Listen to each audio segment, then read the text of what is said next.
Can I get a yo? Great. So we are all awake, ready for the panel of the day. I'd like to start inviting each of our panelists, and please a big round of applause as I introduce each one of them. The first one, the only lady on the panel, adding the diversity quotient as well, Ms. Neera Nandi, partner and founder of Dasra.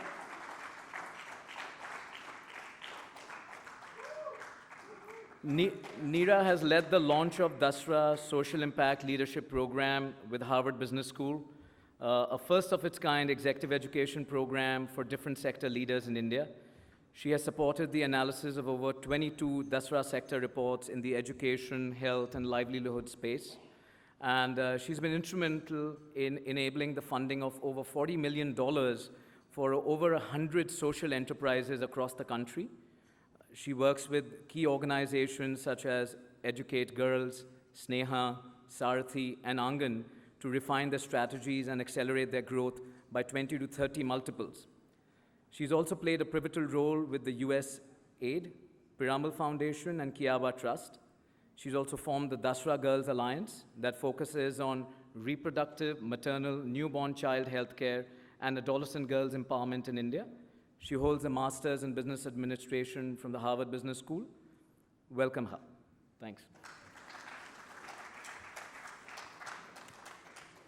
Our next panelist is Mr. Rishi Jaitley. He is the India Market Director for Twitter. Rishi, earlier in his career, was the head of public-private partnerships for Google in India and a personal aide to Google chairman Eric Schmidt in California. He's also the co-founder and chairman of Michigan Corps and a former director of the Knight Foundation and College Summit.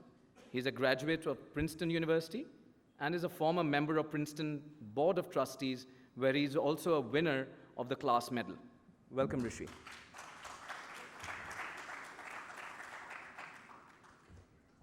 Our next panelist is Mr. Praveen Sinha, the co-founder and managing director of Jabong.com.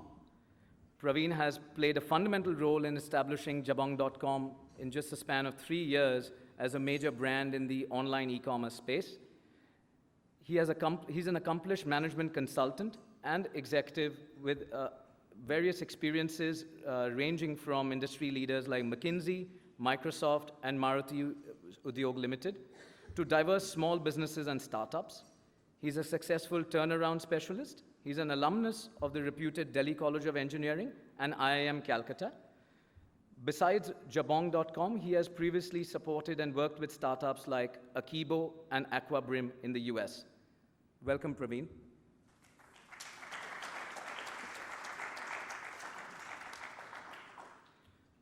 The next panelist is Mr. Parmesh Shahani, the head of the Godrej India Culture Lab. Parmesh, listed in 2012 as one of the 25 Indians to watch out for by the Financial Times. He's the head of the Godrej India Cultural Lab, which is an experimental idea space that cross-pollinates the best ideas and people working on India from across the academic, creative, and corporate worlds to explore what it means to be modern and Indian. In addition, Parmesh also serves as the editor-at-large for the Verve magazine India. He's a Yale World Fellow, a World Economic Forum Young Global Leader, a TED Fellow, an MIT Futures of Entertainment Fellow, and I'm going to mispronounce this, and Utrecht University Impact Fellow. Am I correct? His book, Gay Bombay, Globalization, Love, and Belonging in Contemporary India by Sage Publications, was released in 2008 and was a bestseller that year. Welcome, Parmesh.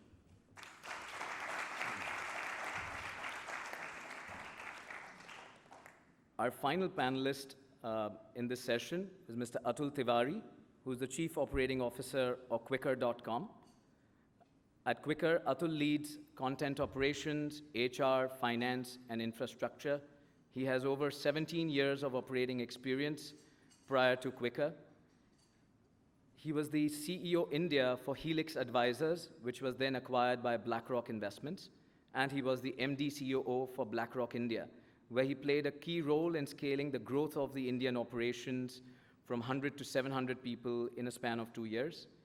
His other work experience includes setting up a global shared services center in India for Calibrated Group, a private equity fund based out of Los Angeles. Atul holds an MBA from Weatherhead School of Management, Case Western Reserve University, Cleveland, Ohio, and he's a BTech from IIT Delhi. Welcome, Atul.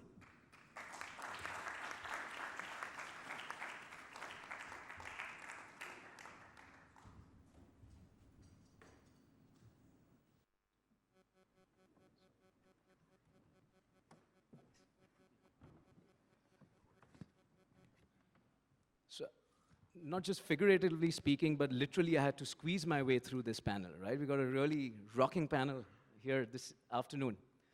What we're going to do is, start off with opening remarks with each of our distinguished panelists. And before I do that, a quick show of hands. How many of you have transacted on Quicker.com or Jabong.com? Room full of customers, guys. Yeah. How many of you are on Twitter? Whoa. So that means this session has to trend on Twitter. We've got Rishi here on stage. We've got a room full of Twitterati. Am I correct? So guys, can we make sure this session trends on Twitter? And I'll give you my handle as well so I can, get some stardust. Yeah, great. Ready, set, tweet. But, that's good. Good to know that we've got an engaged audience. And Meera, I'm going to request you first to sort of give your opening remarks on the subject. I just want to take a minute on why we chose this theme and subject for this panel. So when we discussed the idea of this summit sometime in May, it was still about volatility, uncertainty, complexity, and ambiguity.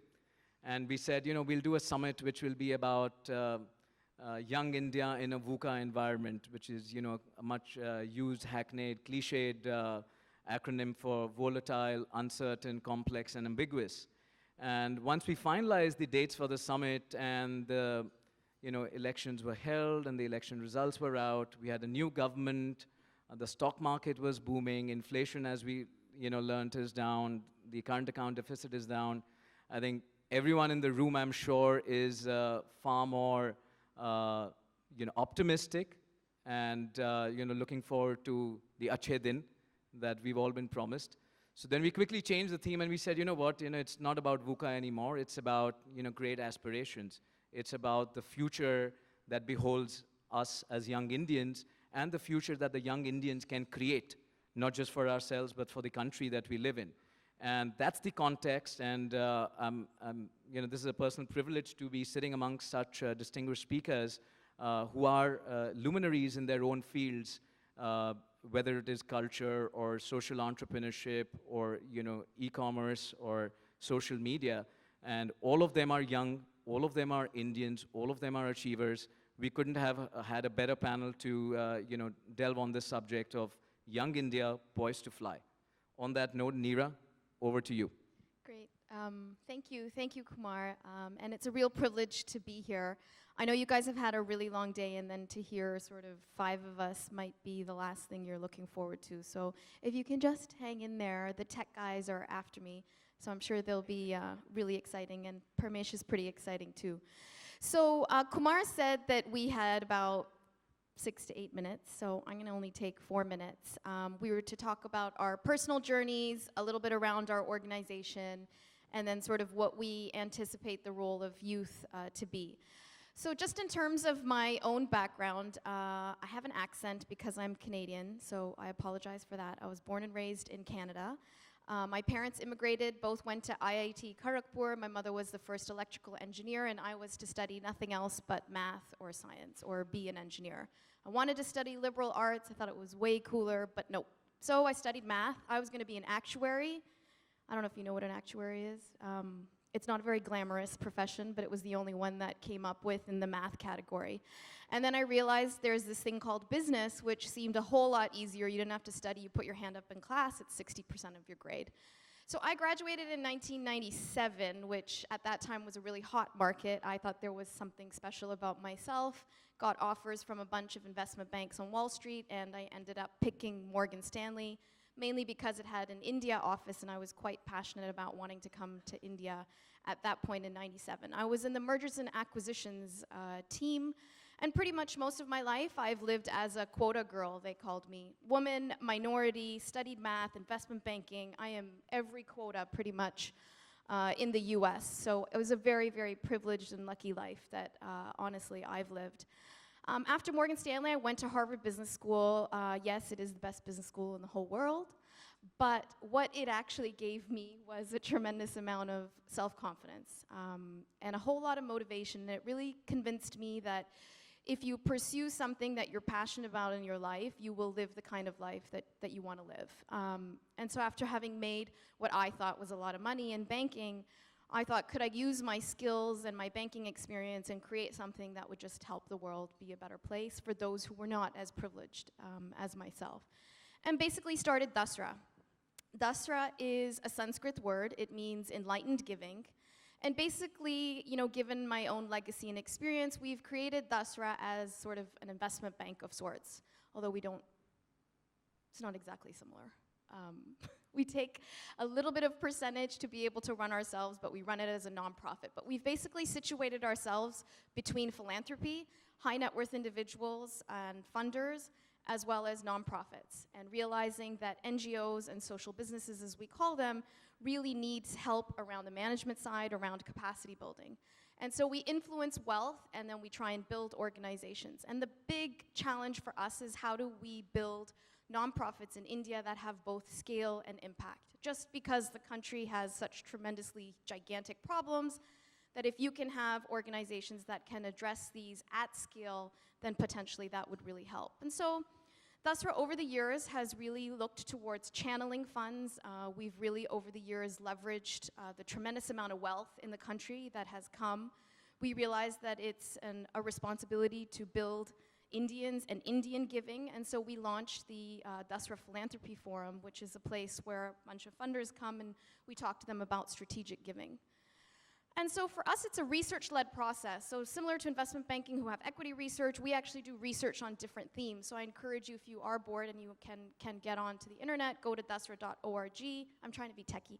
And then you'll see our research reports. And basically, they're around issues that are very important to the development of our country. And so that's a little bit about Dasra. We create these things called giving circles. And I was telling Praveen, when he sells jabong, or a percentage of it, he has to join our giving circles. Basically, it's entrepreneurs, high net worth individuals. How many of you run small businesses? Business, you run your business. Higher, higher, higher, up, up, up, up. Okay, so if you're thinking about how to participate with all of the CSR responsibilities coming out here, we have certain vehicles for you to be able to participate. And so what I want to leave you with around Dasra is that we're really trying to bring transparency to this whole sector. We have great organizations, we do due diligence on them, we write business plans for them, so it's no longer an excuse for all of us to say there aren't any good organizations in the country and everything's corrupt. It's actually not true. There are 3 million NGOs in the country, but a small percentage of them, and so a small percentage of 3 million is still pretty large, are actually great organizations, really poised to scale, poised to fly. And so please look at Dasra, please reach out to me. I think just to leave you with, to talk about what's the role of youth. How many of you are between 20 and 30 years old? Hands up, hands up, hands up. How many are you between 30 and 40? Oh, nice. Between 40 and 50? It's okay, it's okay. We like you guys. Higher, higher. Be proud. So basically, our country is about to move into the largest demographic dividend. And so there is nothing more important than young Indians. The 20 to 30 group, you guys are going to move into, in the next decade, into the highest earning points in your lives, where you will save the most and you will be most productive for the country. And so for us to solve the fact that we will be experiencing this demographic dividend, there's a collective responsibility for us to be training these people and fixing our education system and fixing some of our labor policies.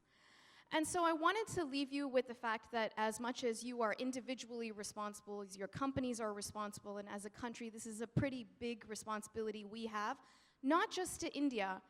If you think about it, we will be contributing 2 out of 5 people to the global workforce. American companies, European companies, global companies will have to come to India and will have to hire you guys and others that come through this education pipeline. And so it's really important for us to think about how we're going to address this really important responsibility actually we have for the world.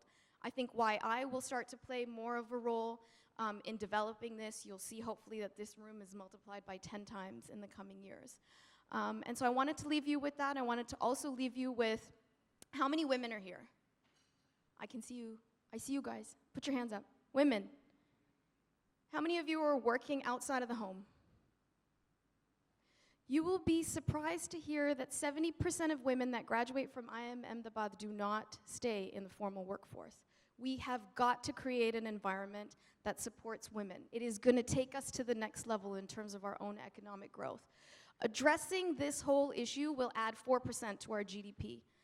So it's for the tech guys to think about how they hire more people, and it's for you guys to also think about how you participate. So I'll just leave you with that. Thanks, thanks. So we'll move on to Rishi. Yeah, great. All right. Well, first of all, congratulations to Young Indians and CII for putting on what truly seems like a remarkable event, and particularly being able to hear Deepa was particularly lovely. And I think what I'm going to do is say a little bit about, my assumption is that many of you are already entrepreneurs, and the purpose of this conference is to hopefully leave with some insight about how you might contribute to the bigger picture, right? Perhaps excel as entrepreneurs even more, but excel perhaps in the civic space, in the national space, right? That's what I'm assuming. It can seem like a daunting challenge, and so what I want to do is, through a little bit of my personal journey, try to break down some of what I have experienced as I've tried to chase similar things, big picture opportunities to engage in the civic space in the US, where I'm from, and also in India. So hopefully you leave with something specific. Very specifically, I want to make an assumption first.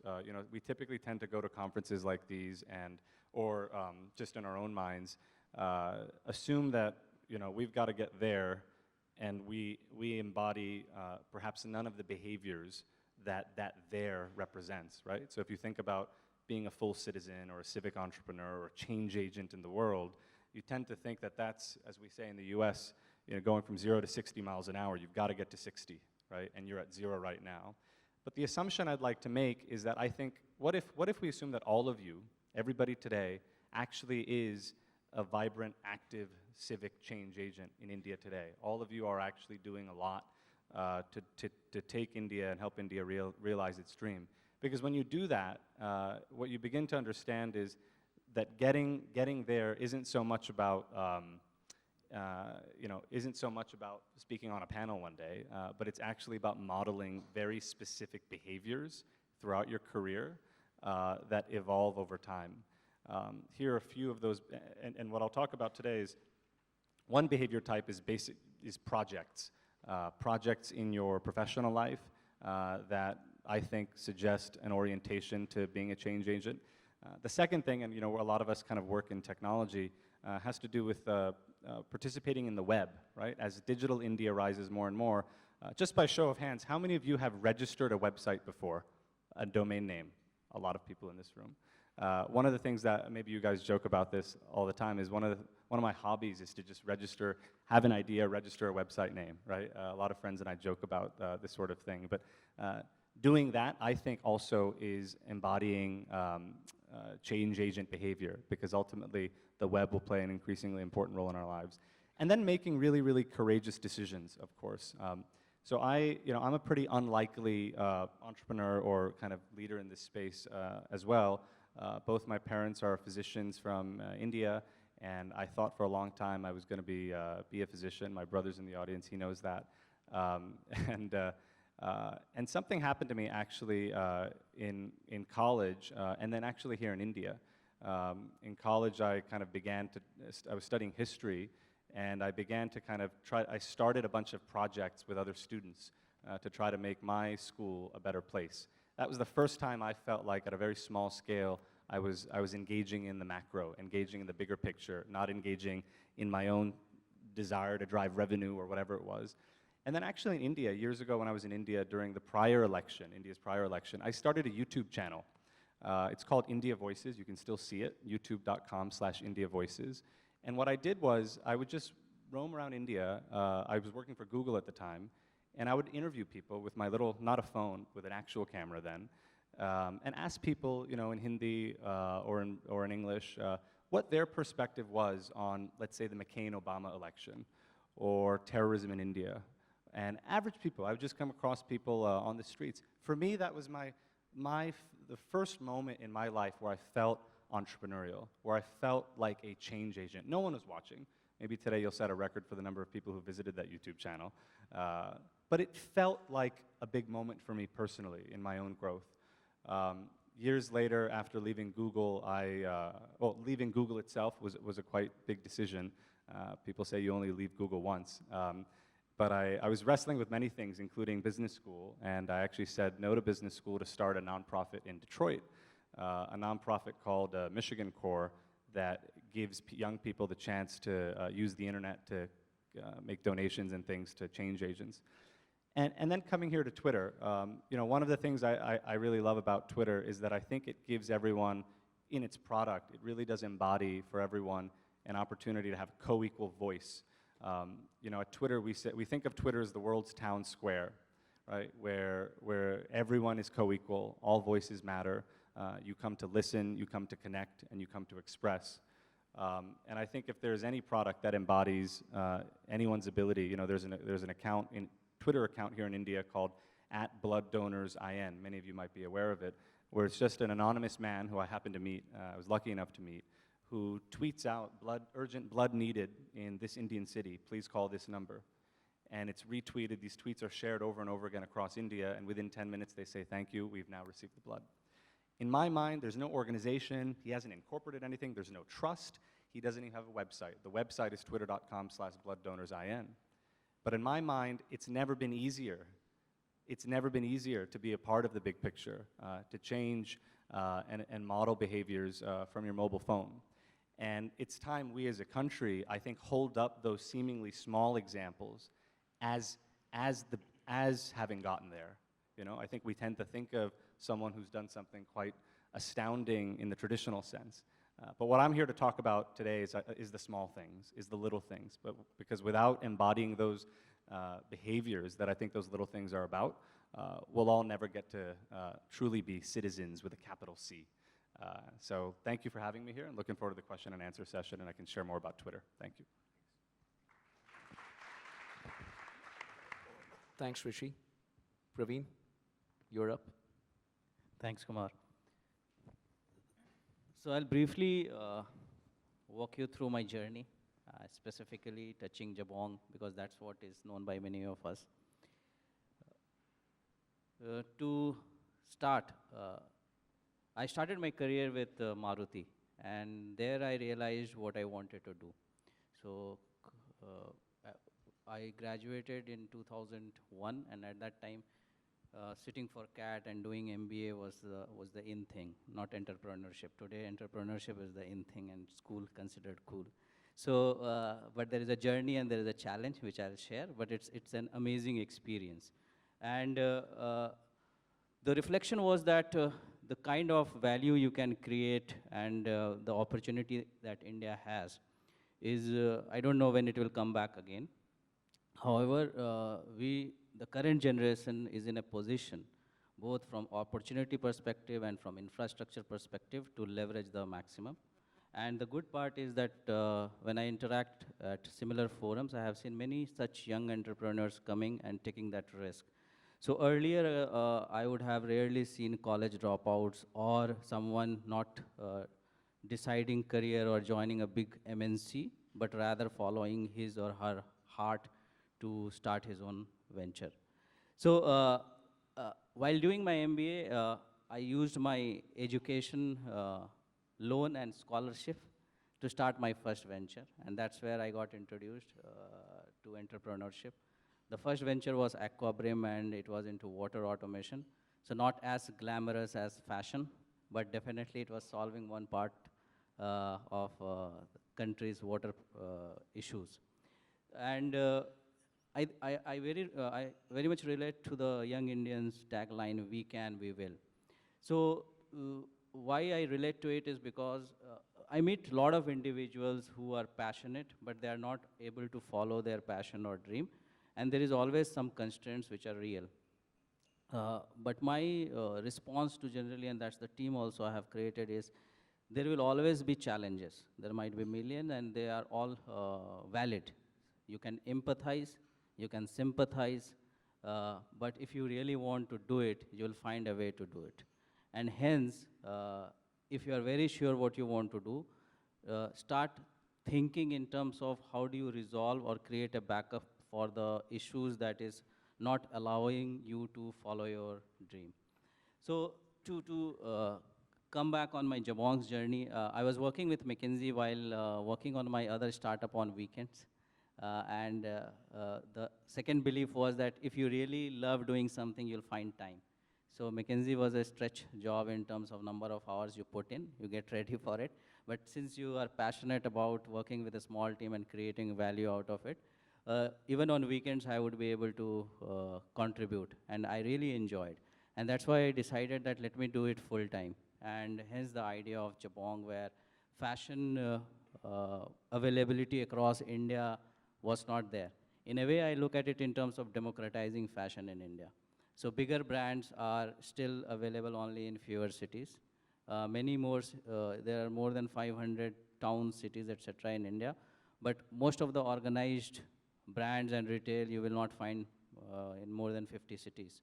However, the aspiration of youth is all across India. Availability of internet and TV is there. People know what brands they want, but it's not available in their city. So the first part was ensuring the delivery to those cities. And then the return of that talent. So even not only the access to brand, but even talent is available across India, and how do we bring those talents to Jabong? And that was one initiative that we started from Jabong Online Fashion Week, where we tried to get talent from India specific to fashion, because again, fashion is not one of the preferred, I would say, career path which the youth wants to take because of limitation in career opportunities. So broadly, those were the thoughts. However, in terms of early journey, I'd say the biggest challenge was to convince the right set of team members to join us. When we started in September 2011, so when we used to share what we want to do, many of our potential teammates were working in good companies, big MNCs or investment banking or consultancy, and you just had one small room and your dream where you wanted to convince, and it was slightly a challenge. I would not say slight. Today it looks slightly, but at that time it was very difficult to convince a well-paid individual to leave their job and join us to achieve what we wanted to do. But we are very grateful, and if you meet our team, it's a small team when we started, you'll feel the sense of pride in them, because we were very young. We did not have much experience, though we had some limited, and our dialogue was, we will always respect experience, but if we are passionate enough and if we join together, we will be able to achieve it. And that pride is there in the whole team today, because we were able to build a big company. So starting from a 10-member team, today it has more than 4,000 member employees. So it's an amazing journey, and that's why always in similar forums, I always try to trigger that passion in the individual and the youth, that if you have an idea, it's the right time, the opportunity is there, but you always have to think of mitigating the risk and take the plunge. And I think if you can, you will. So start acting on it. Thank you. I don't think we could have got a better sales plug than from Praveen. You know, we can, we will. Praveen, be sure this is going to be on our YouTube, plastered, painted, you know, all for our prospective members. He brought a good point up, you know, in terms of the speed of scale. and the rapid growth they have seen in employee base from 10 members to 4,000 in about 3 years. I'll ask the previous two panelists also to just give a 30-second nugget on, stats in the area of work that you do, so that I think the audience will be able to appreciate the kind of scale or the kind of impact your work has had. You mean how much we've grown? Yeah, so we started with 2 people. It was probably about 2 years ago we were 12. We're now 75. But that sounds so small compared to the 40,000, but it's still a challenge. The kind of businesses and enterprises that you're supporting. Yeah, so we typically work with organizations that start with teams of around 20, 25 and grow to about 300 or 400, whether it's teachers or frontline health workers. Their budgets are around 1 to 2 crores. By the time we exit or finish off our funding and move on, they're about a 15 or 20 crore budget. Well, I can't take credit for much at Twitter, but we were started by a group of friends 8 years ago in San Francisco as an SMS status update service, basically a way to send an SMS and have it be viewed publicly.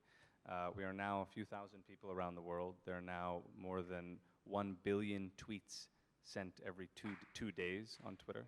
Please contribute. In India, in the last 1 year, we've seen a 600% increase in the level of conversation about governance, politics, and public issues on our platform, and a nearly equal increase in the conversation about things on television, entertainment, sports, and cricket, of course. So that's just a sense as to how we measure growth. And how many users do we have in India on Twitter? Many. So you're not allowed to disclose that? What we talk about is, India is actually one of our fastest growing markets in the world right now. I think you can feel it in the last couple of years with the World Cup, with the election, with IPL, with T20 World Cup in particular. You can feel that Twitter is increasingly essential to any media experience. And we know Indians love media. And what we're trying to do is reach every Indian with a mobile phone, because you don't need the internet to tweet. You can connect to Twitter on SMS, which I can talk about as well. So he's not going to give us the number of users, but when he says many, well, it is many, good enough for the current administration to have fought an election based, on social media. So on that, over to you, Parmesh. Does this work? Yeah. I'm very happy to be here. Thank you for curating a wonderful panel. I realize I know everyone or know someone that they know or have tweeted to them or followed them. What I particularly like is the fact that we're talking about boundary breaking in a sense, right? And each one of us, whether it's Twitter, which started off as an SMS service, but as Rishi said, has become an incredible space for things like blood donation, or for Dasra, right? Or for Jabong, right? We're talking about breaking boundaries between fashion and accessibility. And I would say in that case for Quicker as well. And in this shape-shifting, ever-changing world where technology companies can do good, where do-good agencies can think about profitability and impact, social impact, but also in sustainability in terms of finance, right, with social entrepreneurship and so on. What is the role of a corporation, of an old world corporation in this case, in our case, an 118-year-old corporation like Godrej? So what I thought I'd share some of the thoughts with you on how we're trying to evolve. I want to also thank Deepa Prahlad for that awesome talk in the session before this, because a lot of what you said, inspired by CK's work on the intangibles of a brand, on the impact of sharing, link very deeply to what we're trying to do in our sense of meaning making at Godrej. Because in today's world, what is a brand if not a sense? I think it's not, it certainly shouldn't have just one meanings, but maybe an ecosystem of meanings, right? So I thought what I do amongst the various hats that I wear, share some of the experiences of my Godrej hat, where I serve as a change agent, and tell you through these experiences 3 traits that I'm seeing in young people today. Since so many of you are in your 20s, maybe you'll identify these, but this is for these oldies perhaps in the room who are in their 30s, like us, who might say, oh my God, young people are like this. But I think it's important for us to acknowledge these traits, because I think it's a lot of where Young India grows is going to be based on recognizing and then tapping into these traits. So the first trait is that young India, the way I see it, and I alluded to that earlier, really does not believe in boundaries anymore. We want to cross-pollinate across boundaries, whether it's in how we choose our professions, whether it's in how we spread our interests across. Just for example, the Culture Lab, which I run, the Godrej India Culture Lab, it's a space that we've designed very particularly to encourage this kind of cross-pollination. At any given time at the lab, you might have a lecture on economics, you might have a performance on something else, you might have a pop-up. Sometimes we take factories in which we put, and these are 200,000 square feet factories in which we put giant robots, fashion shows, racing cars, 3D printers, folk art, dance, music, soap making machines. Just think of a really trippy Fellini meets, meets Karan Johar kind of strange, like, or a French New Wave meets, Tamil cinema kind of experience. And it's that kind of craziness that we do, where really the boundaries between science, business, social enterprise, even policy, design, etc., really blur, and what we have are meaningful experiences. And what we realized through the lab is that a lot of young people want that kind of border crossing.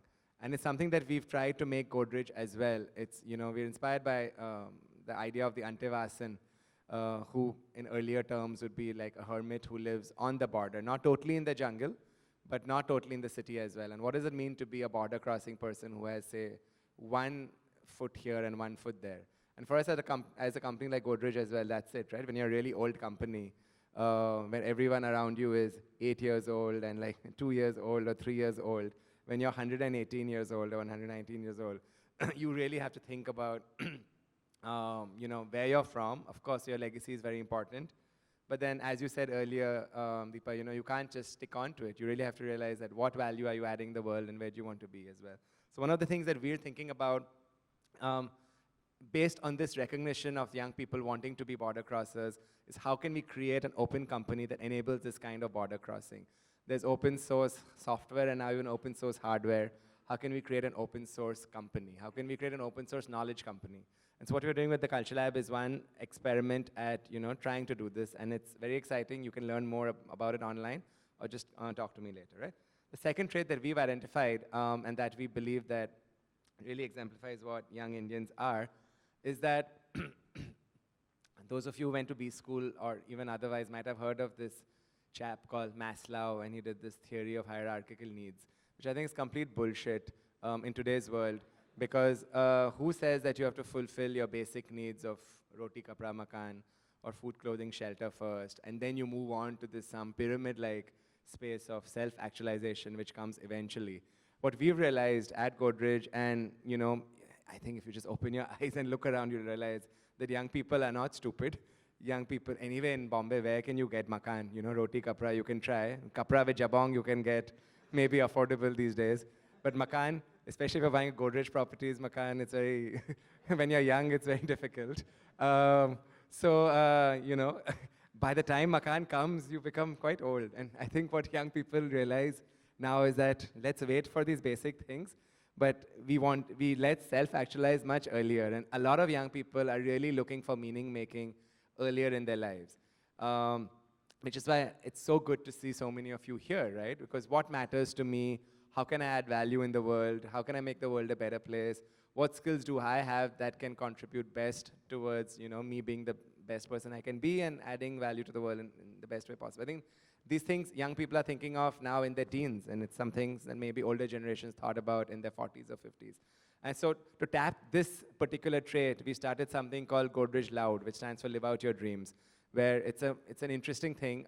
If it's going to come on CNBC as a show in October.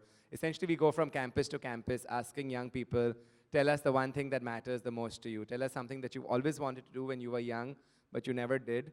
Mostly in India because you never had the time, because you were studying for either some 10 standard or 12 standard board exam or some engineering exam or some MBA exam or whatever, or your parents never allowed you. Or in most cases, both are linked, right? And we said, tell us that one thing that matters to you. Sell that to us as your job hiring interview. We don't want to look at your marks. We want to look at your dream. And if you really like the thing that you're passionate about and you can convince and you can sell it to us with passion, we will not only give you a job, but we'll also give you the money you need to live out that dream The only caveat is you have to live out this dream before you come and work for us. So it's interesting, right? Because we want self-actualized people before. We're like, you want to be self-actualized, tell us what you want and come do it and then come and work for us. And it's done really well for us as a company. But I think the impact, and I go from college to college across India talking on college campuses. You should just listen to some of these young people. They have incredible dreams. And I think it's very, very important for us to tap into this energy and this passion and see how we can, if we are in places, whether we're in corporations or companies or other kinds of not-for-profit institutions, how can we tap into this energy and bottle it and make it into something really, really powerful, right? So that's the second thing. And the third trait, and this is something that I'm very happy to note, especially because our courts haven't realized this yet. But the third trait is that Young India actually wants to be very inclusive. A lot of companies are doing diversity and inclusion now as part of, just like CSR. I think, every few years there comes a wave. But I think if you go out there and talk to Young India, you realize that you don't need to impose D&I on companies or with young people. Young India is inherently very inclusive. So with things like lesbian, gay, transgender, bisexual rights, you don't have, when young Indians are joining companies, they are asking now, is your company LGBT friendly? And they don't have to ask these questions. They happen to be gay or lesbian or transgender or bisexual or whatever themselves. They ask these questions even if they happen to be straight, because to them they see the links. They say that if you protect the environment, if you want to make a better India, then we want to make sure that you also include everyone in this mix. And this includes people, whether it's and diversity across gender, diversity across so many spheres, including, say, sexual orientation, which is something I'm particularly interested in because I spent a lot of time working on a book which dealt with the intersection of technology and sexuality. And I think that's very interesting. And I think it's rather unfortunate that, say, the courts in our land haven't recognized that and are instead, arguing over these, really silly notions like this. So the kind of India that I see will be when the courts kind of recognize that the change has already happened on the ground. Young India has moved forward and they want to create an inclusive workplace, an inclusive society where people can be the best that they can be and can really add value in building the country meaningfully instead of arguing over things like that. So these are just three traits that I've observed. And the way we're tapping into this last trait at Godrej, for example, is that we're one of the few Indian companies which has a complete non-discrimination policy in terms of our diversity policy. It's completely inclusive on every sphere, whether it's gender, whether it's disability, whether it's, of course, caste, creed, religion, etc., but also LGBT issues.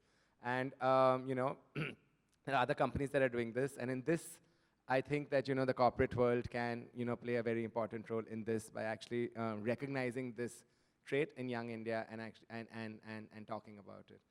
So these are three things. I'd love to be part of the conversation and actually maybe take some questions from you all as well. So thank you.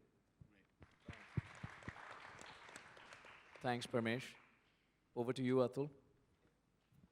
So for me, I think one of the important things which I think I resonate with what Praveen also said about if you have the will, you can. And this is an incident which happened way back when I just done my 10th standard, and as usual, you get good marks, and then you are basically saying that what you want to do next.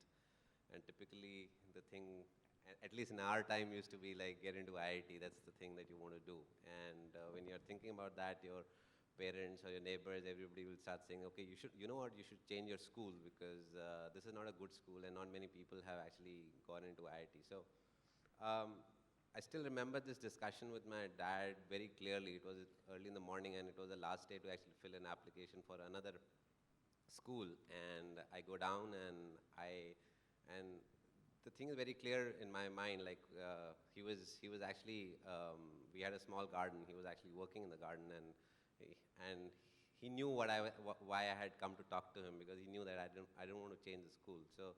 He says, so have you decided? I said, yes. So he said, what have you decided? I said, I don't want to change the school. He said, are you sure? I said, yes, I'm very, very sure. He said, okay, that's fine. But then after 2 years, in case you don't get into IIT or any other engineering colleges, don't come and tell me that just because I didn't change the school, this happened. So at that point of time, I said, yeah, that's fine. And I worked hard, and okay, I got into IIT and everything is fine. But this incident was, why it's important is because he, in a way, told me that go and follow your dreams. If you feel that you can stand, you can withstand the pressures, and you can do what you want, I think there's no limit to it. And this somewhat similar incident happened after almost, I would say 6 years, because after IIT you get into a job. After 2 weeks itself, I realized this is not the job which I want to do. Obviously, I can't take the name of the company where it was. It was a big, big house, big construction house. I'm a civil engineer by profession, so I can say that. And I happened to meet one of my ex-professors from IIT who said, like, you know what, there's a bunch of IITians who are trying to start up a company, and what you have done in remote sensing is something they would be very much interested to actually look into.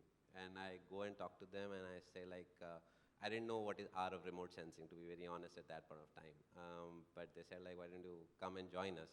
And I go and I told the GM of that company saying that I want to resign, and he was obviously very upset because I had just gone and just 2 weeks into the company. So he said, okay, let me talk to your dad. And there was some conversation which is going on, and he's talking to my dad, and he's talking about all the good things about the company.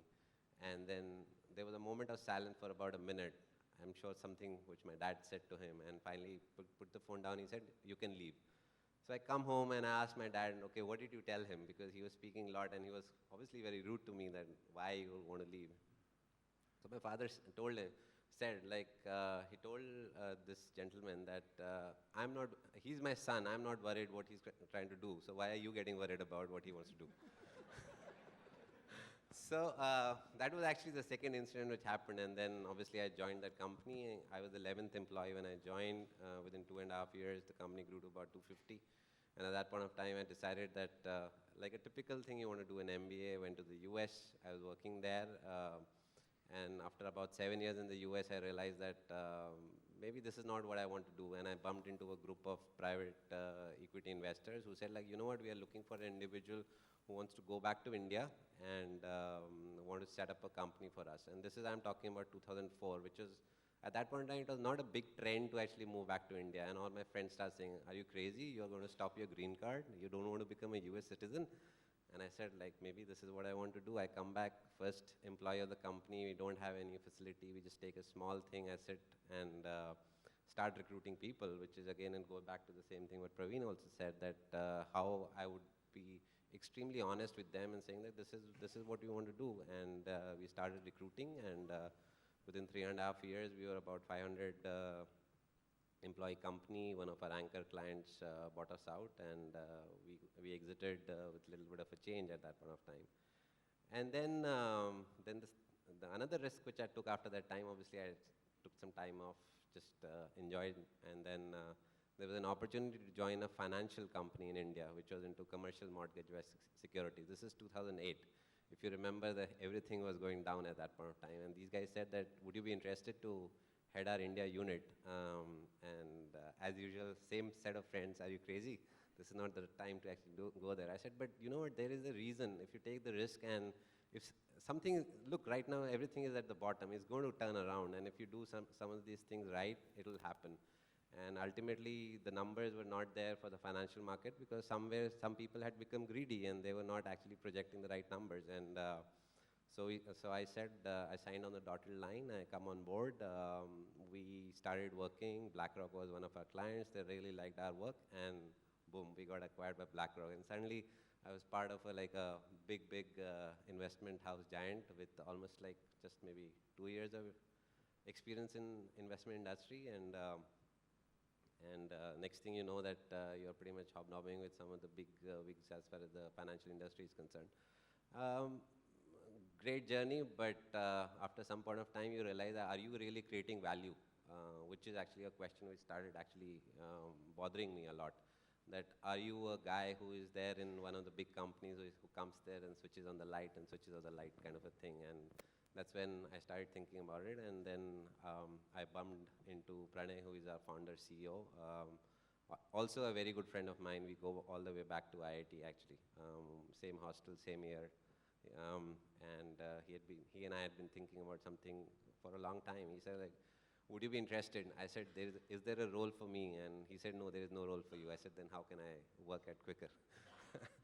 And then we started talking, and then he realized that there is something that we can actually work together, because obviously Quicker was going through a interesting journey. I'm talking about 2012. Not many people knew about Quicker at that point of time. I ended up joining them in November, December 2012. We were 400 people. Now we are about 1,400 people. And we have got more offices apart from Bombay. That's the kind of journey we have had. So I think for me, when I talk and I look at a lot of people, it's all about can I do it? And I can do it. I think that's how I look at it. For us, a lot of the time it's I can do it, and that's the thing that we have to look at it, rather than questioning ourselves that can I do it kind of a thing. And we have had a great story from that perspective. Thanks, Atul. So I'll start off with Atul, a question for you. What do you do with employees such as yourselves who want to quit in 2 weeks? I'm sure this is a problem everyone faces, right? So I think one of the important challenges is about how well we are able to tell them what our vision is. So if I'm looking at my recent time when I have actually interviewed a lot of people, my discussion with them is like, I start with like, okay, you have come here for an interview, tell me what are the questions you have. So people actually get surprised that they have come in thinking that what kind of questions which I'll ask, but for the first 20 minutes, it's actually they asking me questions and I'm actually telling them the answer. And I tell them that, look, some things I may not be able to answer because some of them are classified, but most of the information which I'm trying to tell you is as honest as I can be.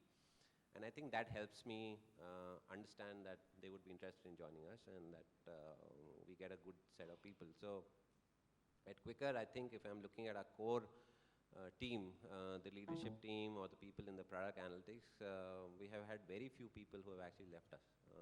The core is still there with us. So what we hear is a lot of transparency that you sort of encourage even at the interview stage. Yes, and I think we also look at one of the important qualities is like, are people ready to lead? So if we get people who say that, okay, I want to be led around, then that's a problem for us. So if we get people who are saying that I can lead, and they may be at whatever levels, but they will have that firepower in them to actually succeed.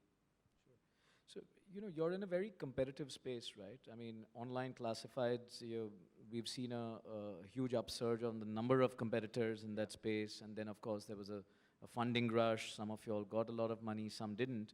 You know, how are you finding that space emerging, given also social media? So like Rishi was talking about, you know, you don't need to have a site to be able to transact or, you know, get things bought or sold, right? How do you see that space emerging? And also with the fact that a lot of the talent that you deal with is very young, you know, maybe in your case they haven't left the company, but you know, this talent pool can be very fickle as well.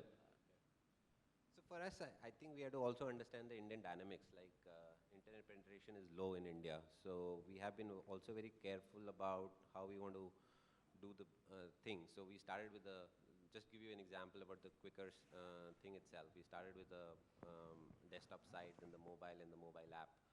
But about 18 months back, we realized that we are still missing people. So we started something which was give Quicker a missed call. So what we realized that the missed call is a very novel concept in India. People started giving us a call and we were actually talking to them on the phone and we were transcribing their ads and we were giving them the leads on their mobile. So they had nothing to do with internet. We actually ended up making them a Quicker user before they even became an internet user. And about a few months back, we realized that we are still missing people because they may not have seen our TV ads or they may not have seen our billboards or they may not have, or they may have just lazy enough not to list their things onto the site. So we started something like a house-to-house channel where somebody is going to come and knock on your door and says, do you have anything to sell? And with the tab then and there itself, we are actually getting the listings and they are immediately seeing the transaction happening in the sense that for us, the transaction has like how many replies and how many leads you have got. And the moment, immediately they get it, they see the Quicker experience out there. And as I said, we make somebody a Quicker user before they become an internet user. And that's actually our game. So they will not actually, for us, we are a classified, so it's not like money changing hands on our platform. It's basically I buying something from you. It's a building of a C2C trust that we have. So essentially a lot of innovation on the user experience. Yes. So lot of innovations to ensure that the consumer trust is being built and the consumers are actually going to get leads. So for example, we get little over 125 ads in a day, out of which 25,000 are just not coming onto the site because they may be spams or from different places.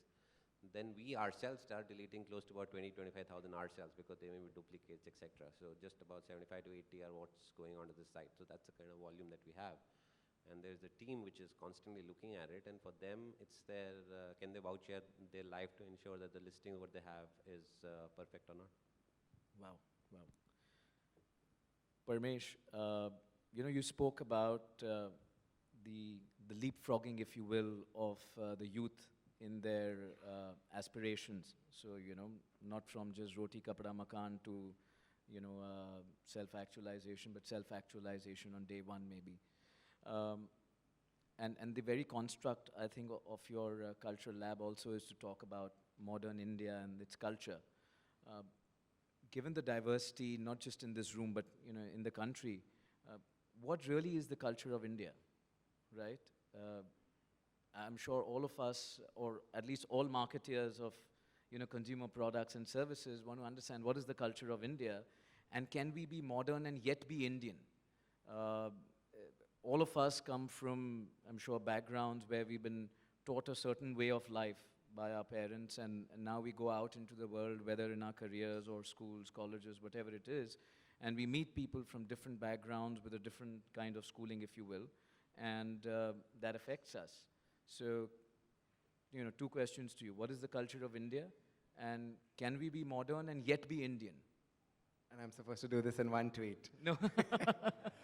No, because, so again, I think all the cliches are true in terms of diversity, plurality, etc. But I think if you really look, I think what's exciting about India, and when people think about it and write about it and research about it, they realize that being traditional and being modern need not be in opposition. For example, a lot of people, especially, in these times, would like to paint, and Deepa, this again going back to what you alluded, painting the past with a glorious brush, and then saying either we go back to a certain sense of tradition, but which is in a sense misguided, and painting modernity again with just through a very particular lens. Whereas if you, it depends on how back you want to go in terms of India, right? Because if you go back, I mean, India has been incredibly inclusive and plural in its approach towards everything thousands of years ago, perhaps. I think a lot of, and again depends, so it's very broad, but still then trying to answer it. Let's talk about LBGT issues, because that's what I researched for a few years, right? So if you look at ancient India, it was very plural, it was very inclusive, and you can look at Khajuraho, you can look at the temple carvings at Konark, for example, or whatever, as one perhaps example of that. I think during when the British came, and again these are simplistic views, but one narrative is that when we suffered colonial rule for a long period of time, certain mostly Victorian morals came with it, and with that came a Victorian-inspired Indian Penal Code, which again, even from the language and from its values, is very particular about England at a particular time in history. And then the thing about colonization is they kind of exported this all over the world to all their colonies. And there's some writers like say Devdutt Patnaik, etc., who've written and who've questioned this very beautifully, either through business or through mythology. What happened is that what also happened is that I think during colonial rule, the British trained, and this is why we're all speaking English, and what Macaulay called creating a really good English-speaking Babu class. So they trained people not only in English, but also in terms of imbibing a lot of those same Victorian morals. So when independence happened and people started saying, now what does it mean to be Indian? I think a lot of people who made these decisions were trained in a particular way of thinking, not just in a language. And I think so our courts, again, speaking just for issues around LBGT rights, have have the baggage of this. Whereas other parts of the world have gone on to a more inclusive language, which is that of human rights, of etc. I think in India it's still this baggage, and hence, unfortunately, the conversation in India is about what is, a certain ancient idea of what it means to be a good Indian, and then modernity is painted with this thing with a Western brush.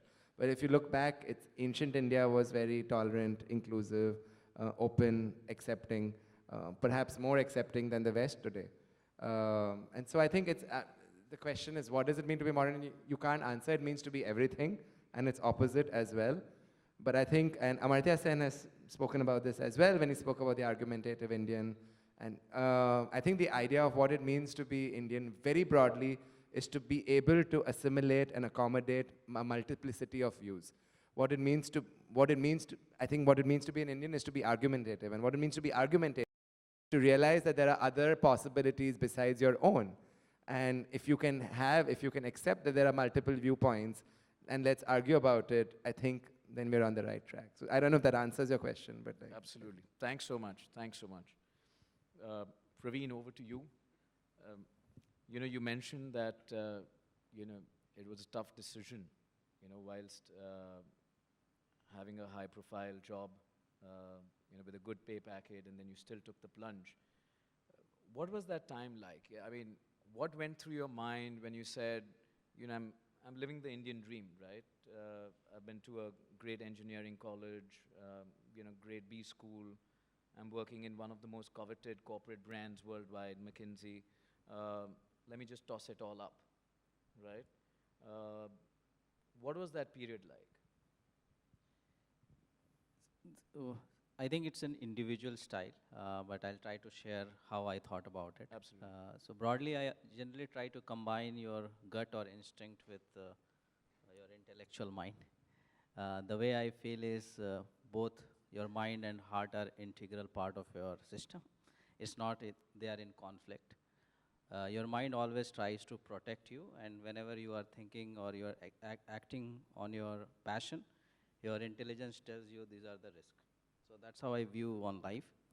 And I always felt the need to do it. And my mind always told me reasons why not to do it. And the approach was that, yes, the intellectual and the logical conclusion is great, but share what exactly can I do to make it happen.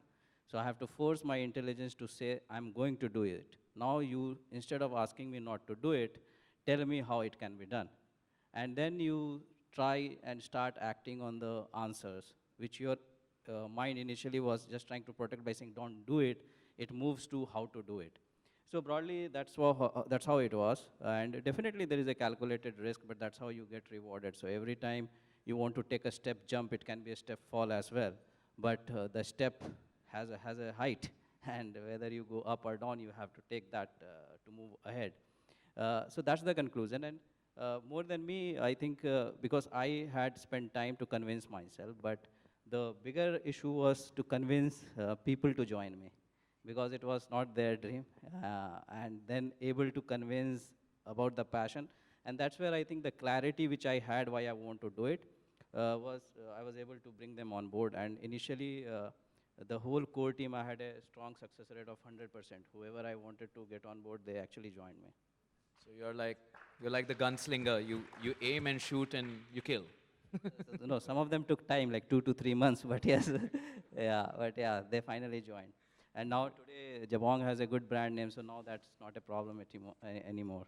So speaking of the brand, give us an overview of where you see this space emerging. I mean, we know some of your other competitors have been on a massive capital raising spree, both in India and the foreign brands as well. Since you're here, I'm not naming them, not plugging them in. We'll just stick to plugging Jabong. But what's your view on this space going forward?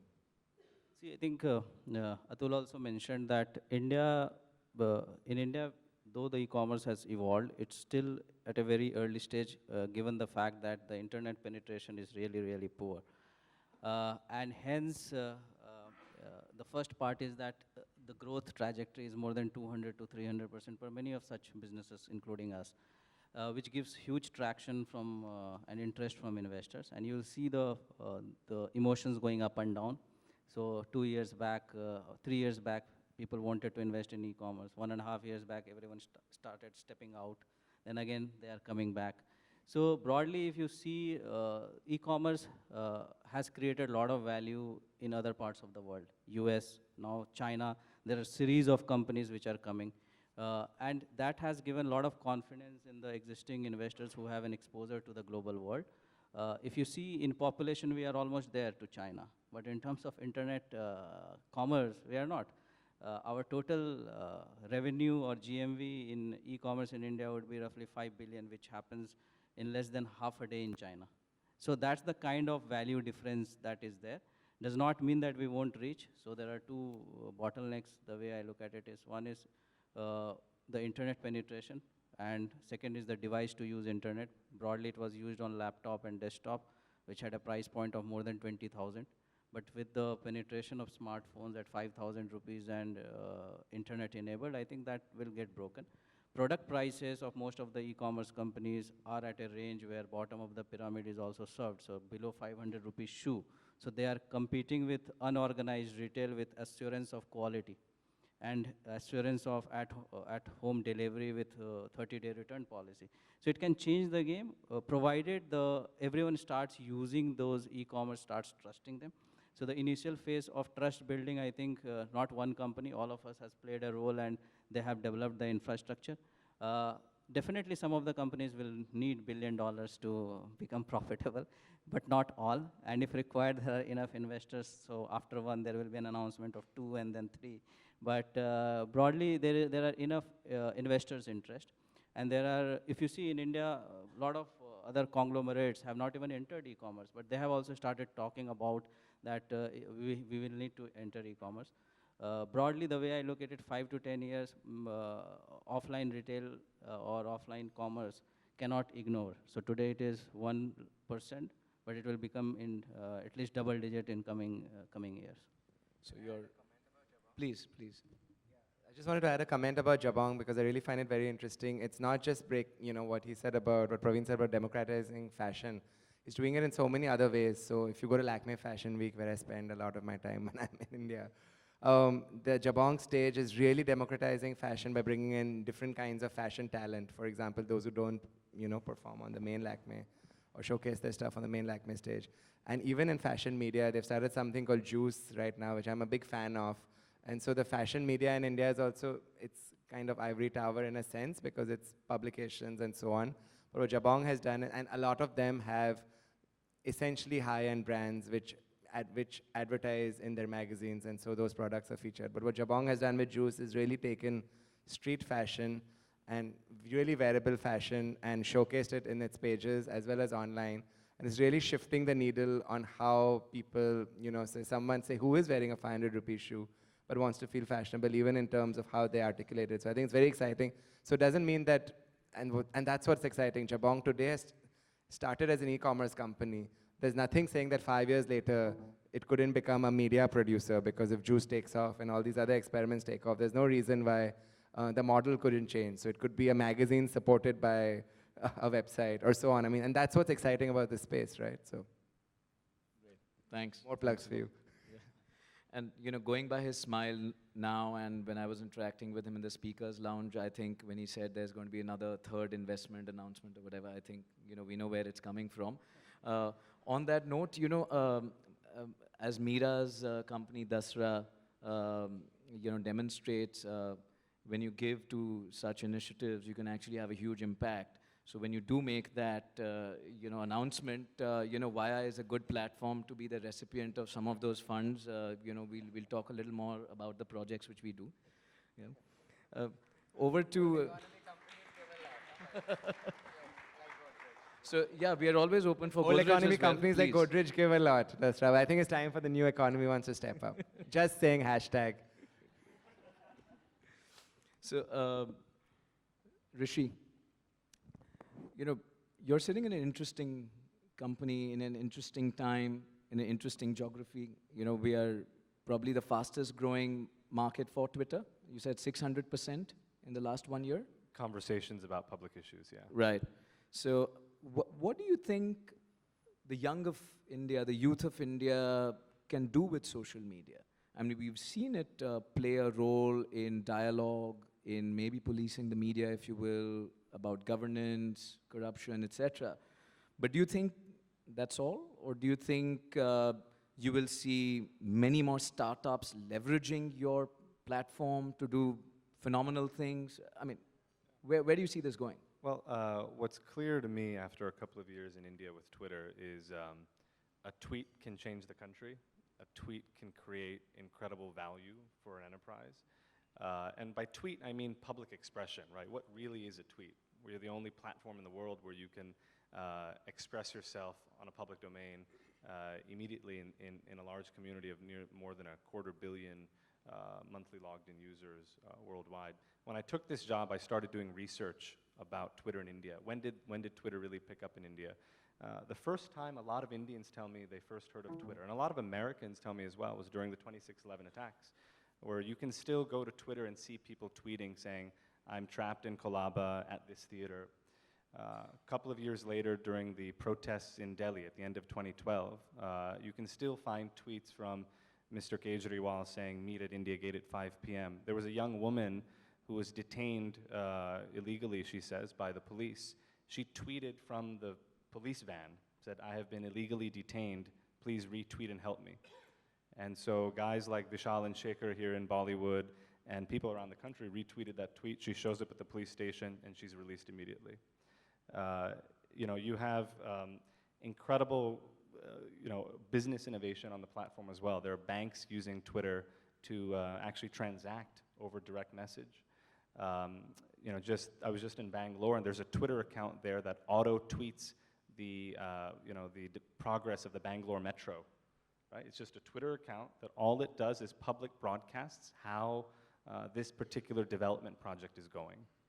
In Beijing, there's a machine that auto tweets air pollution in Beijing. It's like at Beijing Air. It's not a human being, it's a machine. Auto tweets air pollution.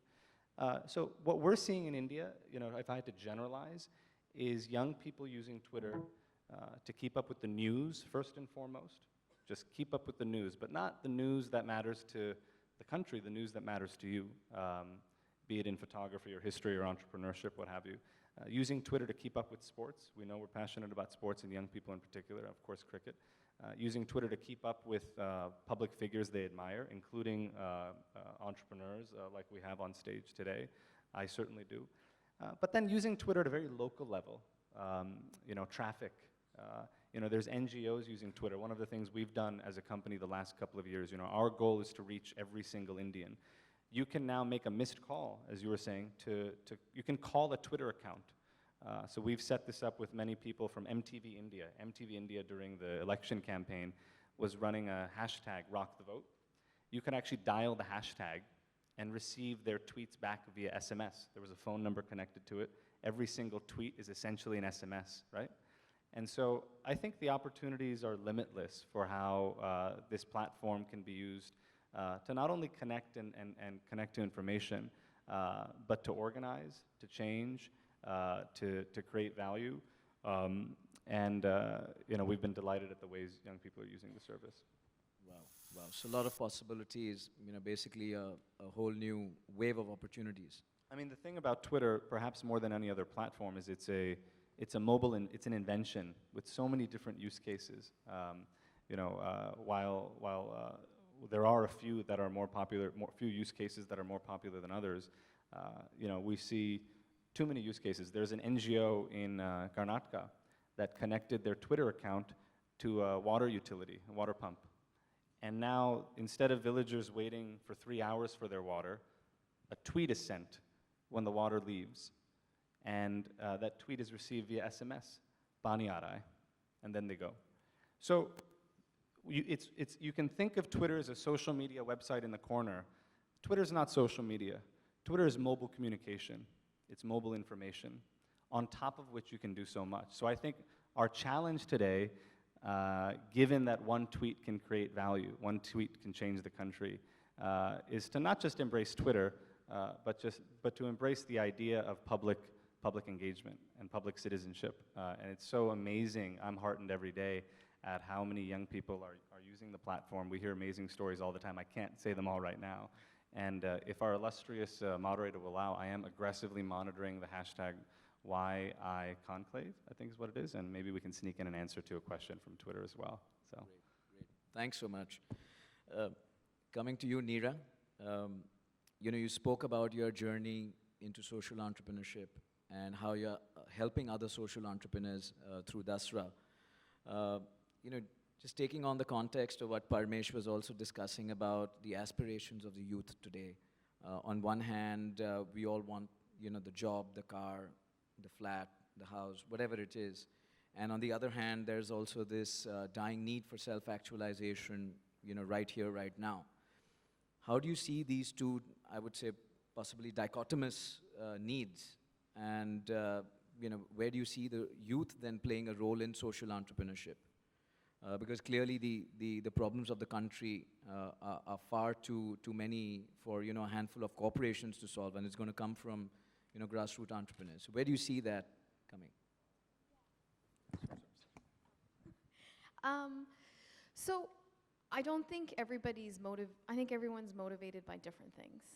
I don't think everyone is motivated by assets or money or cars. And I actually think that more and more young people and generations, even after myself, are actually motivated by very different things. So I think it's a prime time to capitalize on the fact that people want to do more.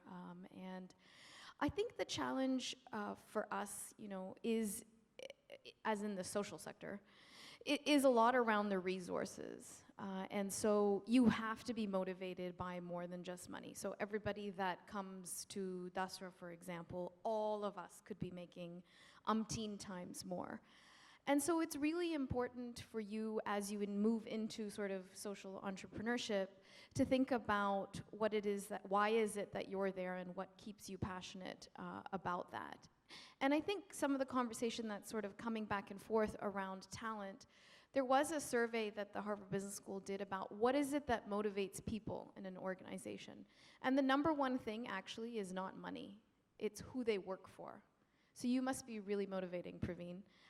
Because people join for who they're going to work for. And then the next thing is how important they are and how integral they are to the success of that organization.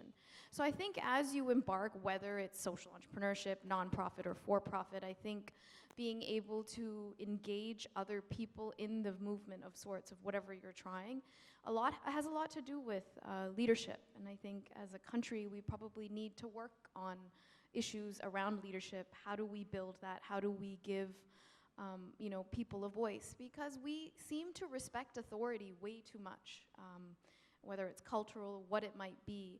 But there's a whole way to respect and yet build your own opinions and your own organizations, or join organizations and build those.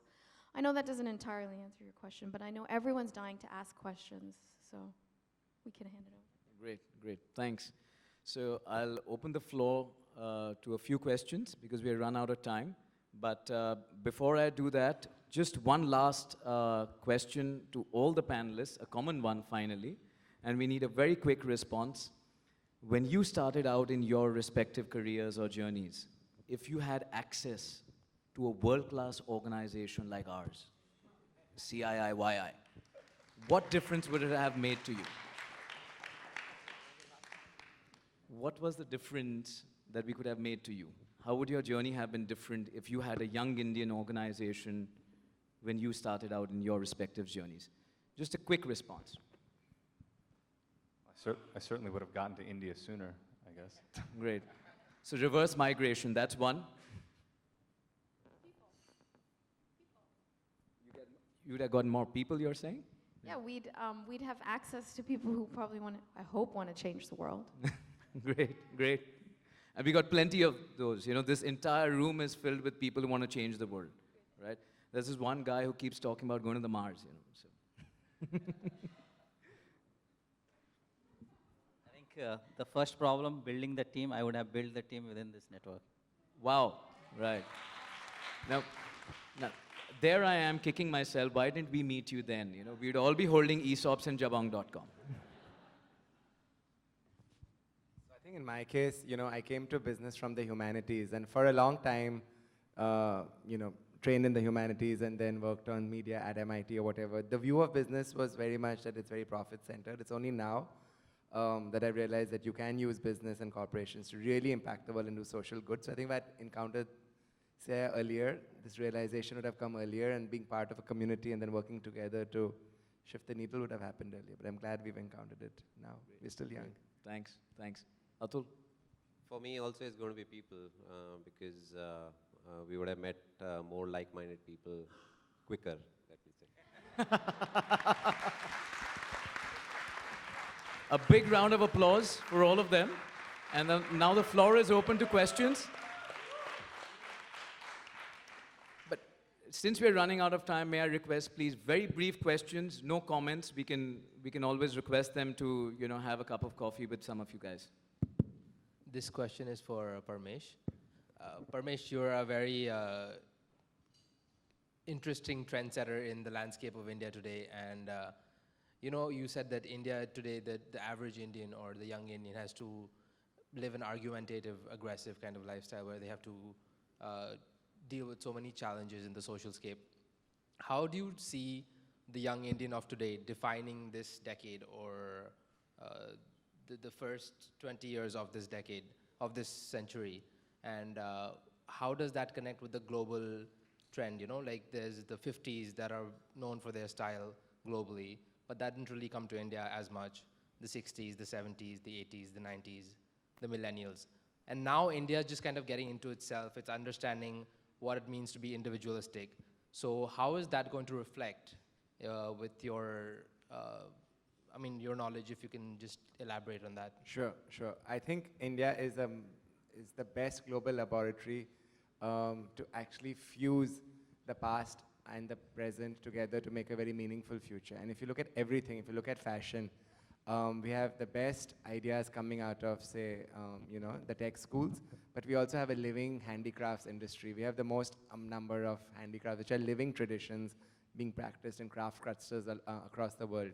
So I was with Rahul Mishra yesterday at our own event, and we were talking about how can we get the best technology, whether it's fiber, whether it's breathable fabrics, whether it's using technology to create textiles that can gauge your mood, but fuse it with the best techniques that we already have of weaving or of embellishment, etc., and really create things. But if you look at anywhere in the world, right?